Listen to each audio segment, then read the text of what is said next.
Алла тағалам сенен кәміл иман, шынайы сенім, мол ризық, саған мойынсұнатын жүрек, әрдайым сені зікір ететін тіл, таза және адал табыс, өлгенше бұзылмайтын шынайы тәубе, жеңіл өлім, өлгеннен кейін мейірім, әділеттік құзырында есеп берер шақта кешірім, жәннатқа кіруді және жаһаннамнан құтылуды тілейміз. Уа ғазиз әрі кешірімшіл жаратушымыз, кешірім етіп біздің дұғаларымызды қабыл ете гөр.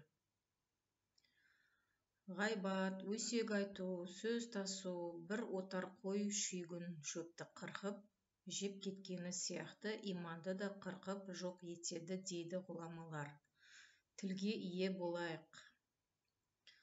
Аллаға тәуекел еткенде, Аллаға өміріңізді шын жүрекпен, шын көңілмен тапсырғанда, сіз өкінуді, қателесуді қоясыз. Өйткені Алла сізге қайырлысын білуші. Су мен шөлді шеберлікпен кездестіріп қойған Алла сіздің кішкентай проблемаңызды шеше алмайды деп ойлайсыз ба? Қателеспеңіз ғой. Адамдар сенің Алладан қорқуыңның деңгейіне байланысты сені құрметтейтін болады, әрі жауың да Алладан қорқуың деңгейіне байланысты сенен қорқатын болады.